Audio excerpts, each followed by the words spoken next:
Welcome to Coffee with Jesus. My name is Elizabeth Bristol, and today I am speaking with Todd Eubley. And when I listened to him talk about his experience during Hurricane Katrina, I had a lot of questions. So I asked him if we might talk about it some more. And I know in some ways Katrina seems it was a long time ago, but with all the weird weather issues we've been dealing with lately, it just feels like that topic is relevant. So first I wanted to again remind me of your experience, Todd. You really did have to make a run for it, Oh right? yeah. You've had a few scary moments in your life. Yeah, well, and the interesting thing about Katrina is that I was doing so I was in the reserves. I was actually out of the Navy at the time, but I was still in the reserves. So I was doing my annual training, and we saw Katrina track across Florida as a very low level like a tropical storm, and I think it was like a Cat 1 hurricane. Okay. And it had just about petered out, and then it got across Florida and hit the Gulf, and it just blew up. And I had gotten home from my annual training, and we were watching this, and we were talking about, evacuation. And it was probably about 2 or 3 in the morning, and the hurricane, it covered almost the entire Gulf of Mexico. It was huge. It's like, just let me bring things in from the backyard, tie down our trampoline, and we'll be out of here. Yeah.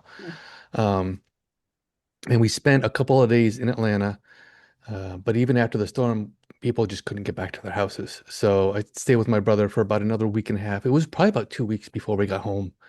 So And everybody was leaving. Were like the roads crowded and you saw your neighbors running in. I mean, was it like that? s- Or you have had a lot of scary moments in your life, but it's got to be one of them.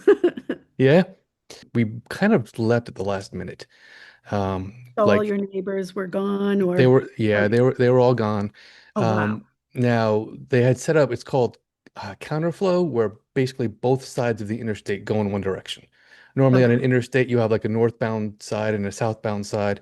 Yep. All of the lanes were northbound. Like there was no going Packed south. solid, like Yep. full of everyone going. So we were sent to the counterflow section, and we left late enough that it actually kind of helped us traffic wise. We had very Uh, little traffic.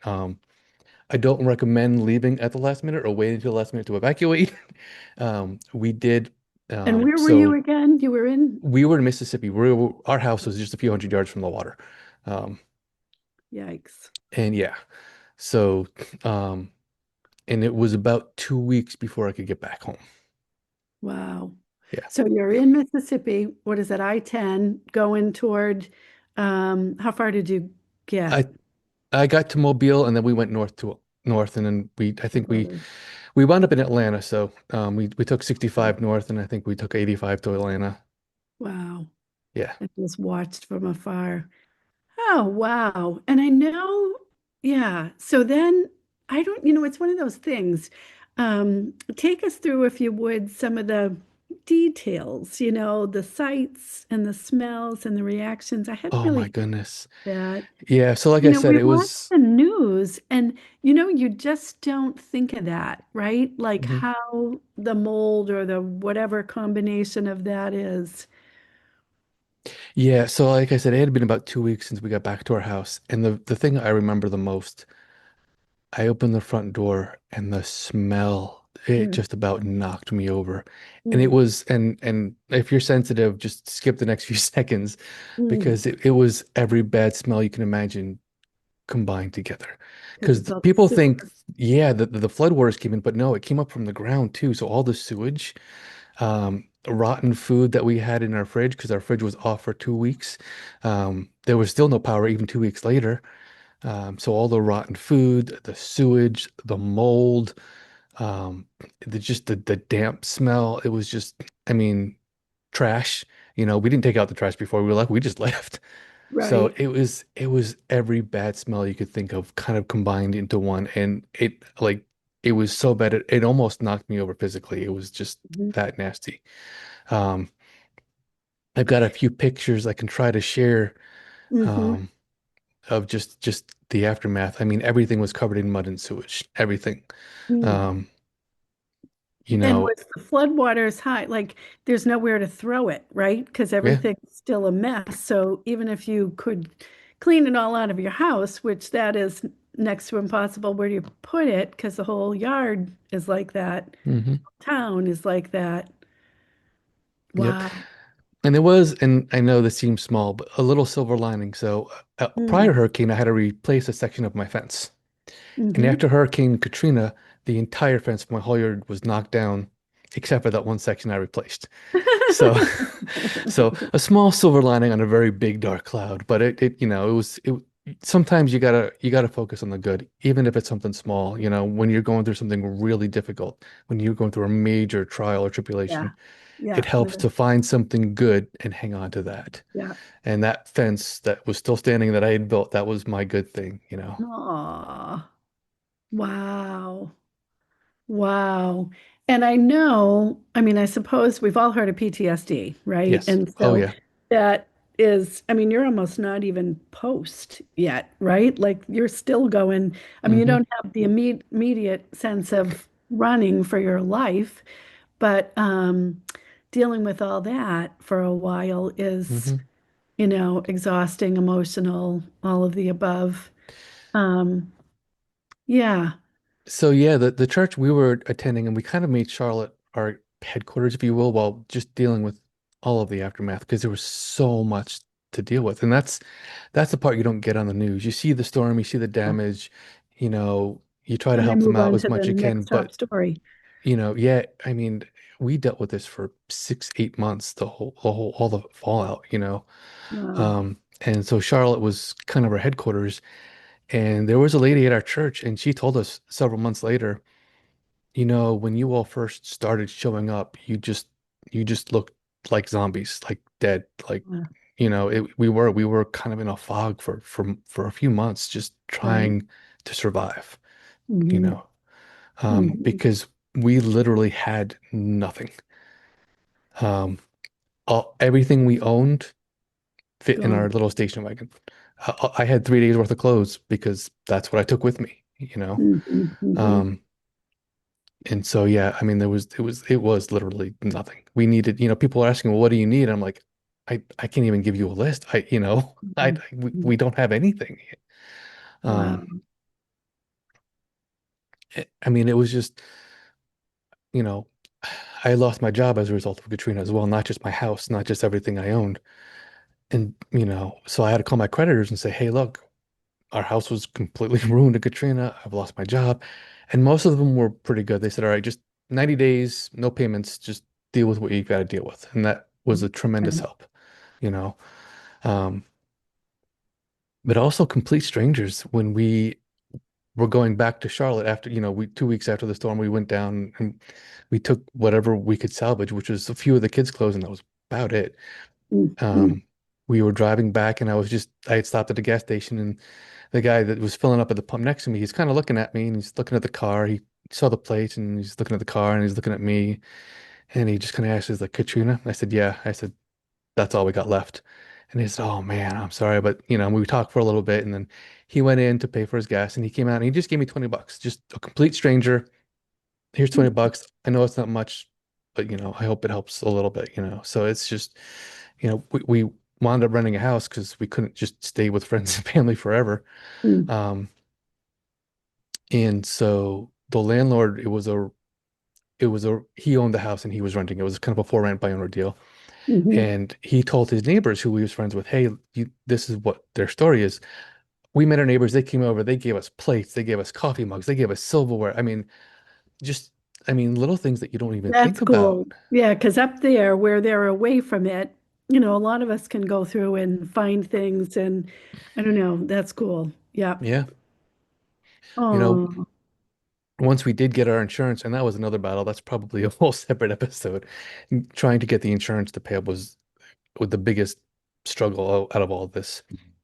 But once they finally did, we were able to replace some of our furniture. We needed everything, beds, couches, Mm. table. And we were at the furniture store and, the guy was asking for my phone number and I had to pull out my phone because I had a brand new phone number. So I'm like, I'm sorry, we're new here. I got a new number. And he's like, where did you come from? I said, Mississippi. And he stopped, because it was all over the news. And I said, yeah, I said, that's why we're buying all this. And he's like, you know what? Do-do-do-do-do-do. And he just gave us a discount on our purchase Aw. just because, Yeah. you know.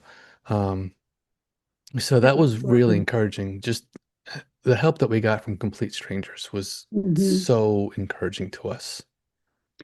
That's one of those things. Not that any of us ever likes to be in the midst of any of those situations, but it really is amazing to watch the way that God takes care of us in those things, right? Oh Sometimes I yeah. think some of those strangers are angels, like doing those things that you almost feel like you're going to turn around and they're going to disappear, Yeah. So Yeah. this is a weird question. What does PTSD feel like? Is there a way you can describe that? I can describe it for me. I know it's going to be a little bit different for everyone. Right. But for me, the two biggest parts were depression and anxiety. Sure. And at least as far as Katrina goes, I did once even, and it was kind of after everything had even been solved for the most part, but it was like, okay, it was like my body and my brain were saying, okay, we're past the survival phase. Yeah. You've got a house, you replace some of your stuff, you've got the help you need. Now I'm just gonna fall apart, you know? Oh, Um, and I did. because you finally can, right? it was depression that really hit me. The big thing. That's what led me, I think, was the depression is what led me to get help. You know, um, I tried talking to my pastor. I tried talking to a Stephen minister. Limited help. Not that these were bad people. It's just Right. I needed a little more. The Mm. church we were going to did have a certified counselor on staff. And so I went and I talked to him in a couple of weeks, weekly visits. Um, and he's the one who diagnosed me with PTSD, because there was the anxiety. Another big thing for me was the insomnia. Yeah. I went several nights in a row with just not sleeping at all. Um, if tip for those of you who have insomnia, the Lord of the Ring trilogy director's cut. I mean, I would start one at midnight and it would be about 3 or 4 hours, and then I'd Yeah. be up ready for breakfast. Wow. Um, so yeah, and again, PTSD is a little bit different for everybody, but at least as far as Katrina goes, for me, it started with the depression, and there was the anxiety and the insomnia. You know, Were you like afraid it was going to happen again? Or I know sometimes our fears at work like that. so for me, it was a little weird. Once I was able to kind of get help for my PTSD, I didn't have any real triggers Good. until Afghanistan. Um, Um, and the interesting thing about that is, Afghanistan was another big trauma that kind of triggered the resurgence. yeah. But the thing was, even after Afghanistan, it wasn't just, loud noises that would be a trigger for me. I can't, like to this day, I can't watch hurricane coverage on the news, you know. Yeah. Before Afghanistan, I could watch the news, I could watch the coverage, and I was okay. But now, when I see all these buildings wiped out and this The massive, anxiety wide-scale and flooding, it's a trigger for me. And I know that word trigger has kind of a strange connotation these days, but when it comes to PTSD, there are very real things that can trigger a yeah. resurgence. And Yeah. sometimes it's just something minor, sometimes it's small, sometimes it can trigger full-blown PTSD again. I've been saying a couple times how I was diagnosed twice, which is true, but I think the more accurate way to say it is I had a resurgence, because PTSD it's not like the common cold where you treat it and you're cured and then maybe you catch it again. It's more Right. like cancer, where it goes into remission, Okay. but it can be triggered again and you can have a resurgence. And sometimes a resurgence can be a relatively minor anxiety attack. Sometimes it can be just like full-blown On. PTSD again. And Well, what's sort of ironic is, when I always think of going to Afghanistan, I think of people getting PTSD over there and how ironic to be over there and be triggered to Katrina, right? That I don't, again, yeah, wow. Yeah, all these things.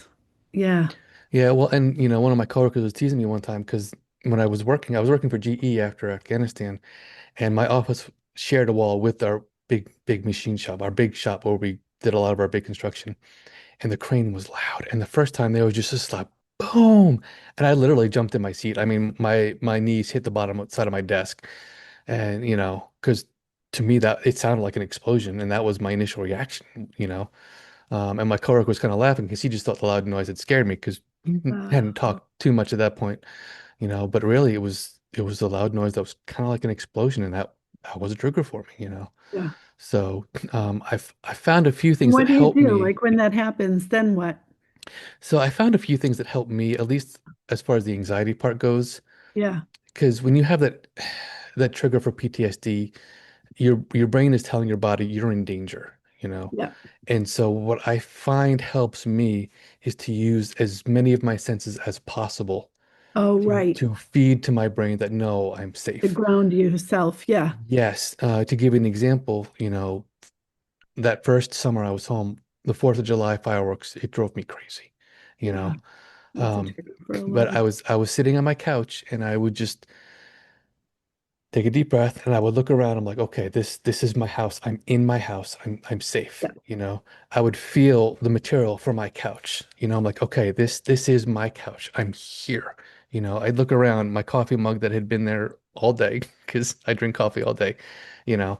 And the smells, we have a cat, so our house smells like cat. I would just take a deep breath and like, okay, this smells like my house. This Yeah. looks like my house. This Yeah. sounds like my house. This feels Yeah. like my house and my couch. And I use as many senses as I could to show my brain, no, you're in a safe location. Yeah. And that can help kind of shut down some of that anxiety. With all these weather surprises, Hmm. when we started talking about this, or just even my local Facebook group the other day was asking people in our town, like, do you have a to-go bag? Like, do you have stuff that you grab if you have to make a run for safety? And I live on Cape Cod, so we have two bridges, to the mainland. Hmm. And so it's not a bad idea. It never really occurred to me here. But we just had this recent snowstorm that was crazy. And that would have been nice, to go to my sister's house and have electricity. But we couldn't get through the snow. So anyway, um, when you hear there's a storm coming, how does that affect you these days and how do you get ready? Oh, we definitely get ready. And I know the word prepper has a weird Yeah, connotation too, yeah, mainly because of TV shows that highlight, yeah, I'm prepping for the end of the world. And that's not really what prepping is. You're not prepping for the end of the world. You're being prepared for natural disasters and for yeah. emergencies. Most of my adult life has been spent somewhere on the Gulf Coast, Uh, Texas, Mississippi, Florida. Um, and so every fall we prepare. We buy non-perishable food. We buy beans, we buy rice, we buy canned goods, we buy box of things. We have a camping stove. yeah, Um, water. yeah, we Yeah, make sure we have plenty of water. And that way during in the Gulf Coast, it was the summer season, which is hurricane season. And then in the spring, we would save on groceries because a lot of the food that we bought in the fall, we would go through. So that way we're always rotating our stock. Um, hmm. Now living in the mountains, far away from the Gulf Coast, it's kind of the opposite. Winter is the really big thing for us here. So we we Uh, we stock up of all of our stuff on in the spring, yeah, you know. Where we are, wildfires are a really big deal. So we do have to-go bags. I've got three to-go bags, one for me, one for my wife, one for my daughter. yeah. They're in our closet. We're ready to go if there's a big wildfire. What's Um, in it? What do you put in it? um, so we've got food, we've got water. I keep let's see, this is gonna be on YouTube. I have to be very careful on YouTube. Um, Okay. but um, I keep I have a concealed carry permit. Okay. Got it. And so I keep stuff in my to-go bag that would help me out if needed to use my Okay. concealed carry permit. So we have medicine. We've got, Oh, some yeah. generic like ibuprofen. Yep. For us, Sudafed is a big deal because we all have allergies. Um, Glasses. Yeah. I've got a couple of spare readers for myself. We've got plastic plates and silverware, like camping kits, like camping plates, camping silverware kits. We've got, like I said, snacks. We've got couple of bottles of water in each bag. Um, I think each bag, I don't know sure if it's each bag or just one or two of the bags, weather radios. We've got weather radios that you can wind up and Mhm. and use them. Flashlights, batteries. There's each one has one of those, space blankets that once you open it and unfold it, you can never get it back into the package again. Um, we also keep an emergency kit in our car, you know. Mhm. We've got blankets in our car. I've got a lantern. I've got some flares. I've got a couple of glow sticks.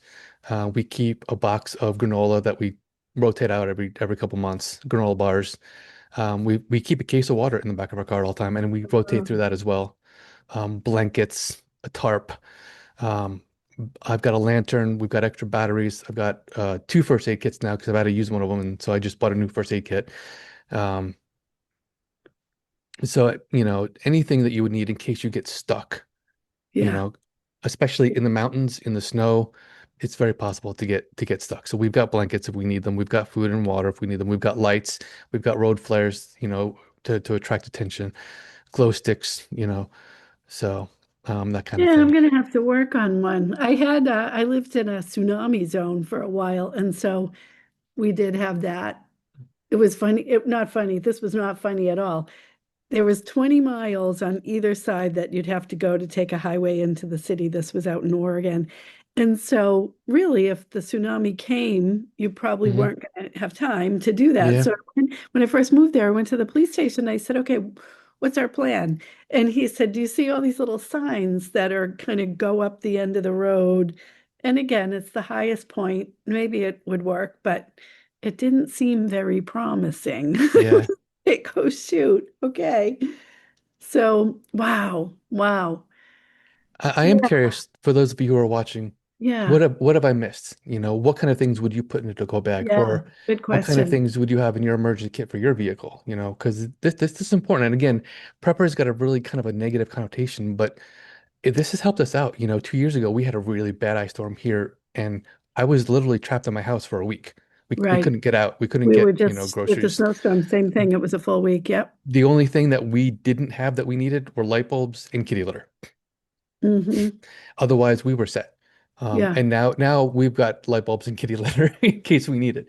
Yep. So it's very important to make sure you have what you need on hand, and not just food. People think, oh, I got food and water, but you need, if the power goes out, your toilets might stop working. So we've got a couple of jerry cans of water that we could refill our toilets if we need them. Yeah. We've got flashlights and lanterns, tons of extra batteries. We lost power just, 2 weeks ago. You know, um, I'm a big coffee addict. I use my camping stove to heat up the kettle and did pour over coffee, Yep. so that we could have coffee in the morning, you know. Yeah. I'm going to have to watch this when you post it and make a list. I just had my septic cleaned out yesterday because in the middle of those storms, they got some pretty nasty calls. And I'm like, okay, that'll motivate you to get those things done that need to be done. Yep. Wow.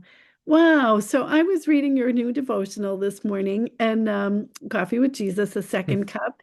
And I was reading about how God puts us in places to help others receive the comfort he's given us. Mhm. And as we come to a close, because you know what it's like to struggle with PTSD, or even if people don't officially have a diagnosis, I wonder if you would pray for those who've gone through something like this, who are struggling in the way that we've been talking about.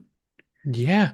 Yeah. And just before I pray, and I've said this in a Yeah, couple times over the years, God helps us in different ways, right? Sometimes he intervenes directly. That divine intervention is real. I'm literally alive because of God's divine intervention. You yeah, know, sometimes he helps us through other people.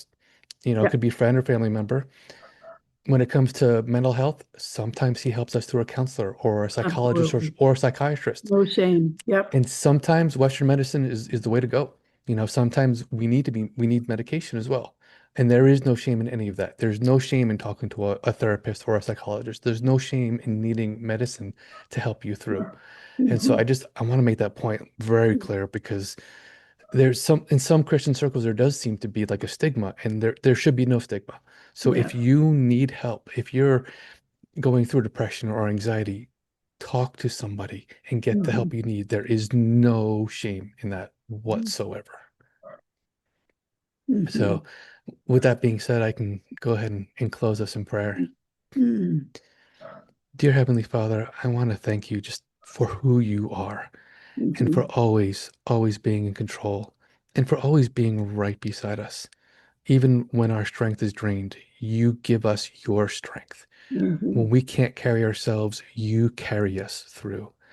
And I ask, Father, that you would be with each and every individual who's going through their own storms, literal or figurative, or both. And I ask that you would carry them through. I ask that you would give them your strength. And I Mhm. ask that you would provide them with the help that they need for their physical well-being, their mental and emotional and spiritual well-being. And I just ask that you would bring them the help they need and that you would help them to get the help that they need and let them know there is no shame whatsoever in seeking help. I ask that you would bless them, that you would comfort them, and that you would strengthen them. And we ask all of this in your son's holy name. Amen. Mhm. Amen. Amen. Well, thank you, Todd, for being so vulnerable with your experience. I know it's not easy. And thank you for all who are listening for joining us today. We appreciate you.